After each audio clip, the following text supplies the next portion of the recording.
इस बार भी मुफ्ती तकी उस्मानी ने सूद के खात्मे से मुतालिक सेमिनार से खिताब किया और मुतालबा किया कि हुकूमत सूद के खात्मे को यकीनी बनाए। कुछ अरसे बाद फिर शुरू हो जाती है कि जी सूदी निज़ाम से पाक करना है। ये मुमकिन कैसे है प्रैक्टिकली? जो इस्लाम का निज़ाम है माशी और बैंकारी का निज़ाम, सूद का खात्मा, इससे जो ताकतवर तबके हैं उनके नाजायज मुफादात पर जर पड़ती है। चुनाचे कोई भी जो है अक्सरियत लोगों की वो उसके चाहते नहीं है कि ये पाकिस्तान में निज़ाम आए। आज जो हिकमत अमली है, जो भी सेमिनार हुआ है बहुत बड़ा, उसमें जो हिकमत अमली अपनाई गई उसकी रोशनी में मैं ये अर्ज कर दूं कि इस सदी के आखिर तक पाकिस्तान में सूद का खात्मा होना मुमकिन नजर नहीं आता।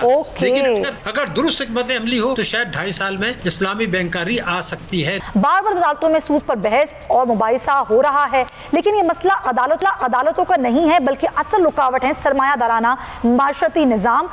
दीनी जमातें इस मसले को वक्तन फवक्तन उठाती रहती हैं, लेकिन नतीजा अब तक सिफर है। इस बार भी मुफ्ती तकी उस्मानी ने सूद के खात्मे से मुतालिक सेमिनार से खिताब किया और मुतालबा किया कि हुकूमत सूद के खात्मे को यकीनी बनाए। वैसे तो सूदी निज़ाम के खात्मे के लिए जद्दोजहद क़याम पाकिस्तान के बाद से ही शुरू हो गई थी और सबसे पहले बानी पाकिस्तान ने स्टेट बैंक का इफ्तिताह करते हुए ये वाज़े किया था कि वो पाकिस्तान के मुआशी निज़ाम को कुरान और सुन्नत की तालीमात पर इस्तेवार करना चाहते हैं, मगर उनकी वफ़ात हो गई और सारा प्रोग्राम पलट के रह गया। उसके बाद से हुकूमत पाकिस्तान को 1973 से दस्तूर पाकिस्तान ने भी पाबंद किया कि वो जल्द से जल्द दुनिया के गलीज़ तरीन सूदी निज़ाम से निजात दिलवाए, मगर ऐसा ना हो सका। अभी भी इसको घुमा फिरा के लटकाया हुआ है। अब ये होगा कैसे? बार बार वज़ीर ख़जाना इसहाक़ डार ने अपने खिताब में भी ये कहा कि हुकूमत मुझसे सूदी निज़ाम के खात्मे के लिए पुरअज़्म है, लेकिन ये हो कैसे? इसी पर हम बात करेंगे क्योंकि इस काम के माहिर भी हैं, सूदी निज़ाम के मामलात को सबसे ज़्यादा अच्छी तरह समझते भी हैं, माहिर माशियात भी हैं।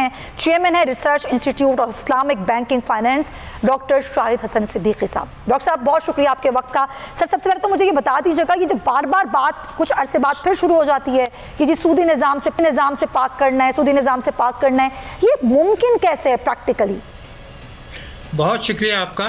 पहले मैं आपसे अर्ज़ कर दूं कि ये जो इस्लाम का निज़ाम है माशी और बैंकारी का निज़ाम, सूद का खात्मा, इससे जो ताकतवर तबके हैं उनके नाजायज़ मुफादात पर जर पड़ती है। चुनाचे कोई भी जो है अक्सरियत लोगों की वो उसके चाहते नहीं है कि ये पाकिस्तान में निज़ाम आए। इसमें किसी पाकिस्तानी को शुबा नहीं होना चाहिए। हमारा जो आइन है उसमें ये कहा गया है कि रिबा को जल्द अज जल्द ख़त्मा करना है, लेकिन शरीयत कोर्ट जो है वो 31 साल से इस मामले को लिए बैठी रही, 31 ईयर्स तक, और माशरे में कोई इर्ताश पैदा नहीं हुआ, ना उलमा ने शोर मचाया और ना जो सियासतदानों ने मचाया, ना दीनी जमातों ने मचाया। लेकिन इस वक्त जो सबसे बड़ा मसला है, आज जो हिकमत अमली है, जो भी सेमिनार हुआ है बहुत बड़ा, उसमें जो हिकमत अमली अपनाई गई उसकी रोशनी में मैं ये अर्ज़ कर दूं कि इस सदी के आखिर तक पाकिस्तान में सूद का खात्मा होना मुमकिन नज़र नहीं आता। लेकिन अगर दुरुस्त हिकमत अमली हो तो शायद 2.5 साल में इस्लामी बैंकारी आ सकती है, नंबर 1।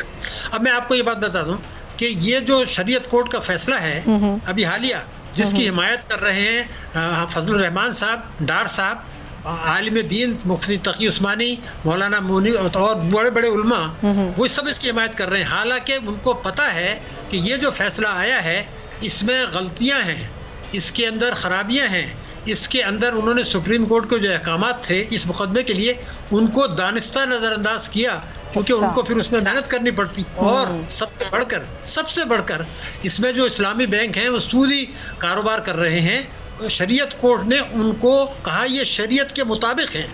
तो अगर हमारी शरीयत कोर्ट ने सूद की बुनियाद पर जो इस्लामी बैंकारी का निज़ाम चल रहा है सूद के ख़िलाफ़, उसमें सूदी प्रोडक्ट्स को उन्होंने कहा कि ये शरीयत के मुताबिक हैं, और ये जो अभी परसों तरसों ये सेमिनार हुआ है उसमें ये करारदाद पास की गई कि इसकी हिमायत की जाए और इसकी मुखालफत करने वालों से निपटा जाए। नंबर 1, मुफ्ती तकी उस्मानी साहब जो आपने नाम लिया, बहुत ही बड़े आलिम दीन हैं।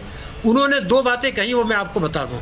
उन्होंने ये कहा कि इस्लामी बैंकारी जो है उसमें हमने शरीयत से कंप्रोमाइज़ किया है, यानी शरीयत से कंप्रोमाइज समझौता किया है। सही बात है। के लिए हुआ है कि मुनाफे के लिए। लेकिन असल चीज़ जो है मैं आपको बता दूं कि जो रेजोल्यूशन पास हुआ है वो पेश किया मुफ्ती तकी उस्मानी साहब ने, उसमें ये कहा गया है कि जो इस वक्त शरिया बोर्ड है, शरिया अदालत है, उस शरिया अदालत में कोई आलिम दीन मौजूद नहीं है, ये उन्होंने कहा।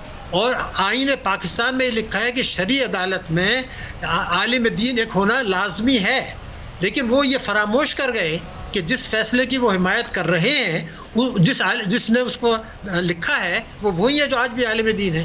तो ये जो बात है ना, आपने बड़ी अच्छी की है कि एक तरफ तो इस तरह की बात करते हैं, दूसरी तरफ अपनी ही बयान की नफी करते हैं। अगर आपको ये वीडियो पसंद आई है तो सब्सक्राइब करें और बेल आइकन पर क्लिक करें।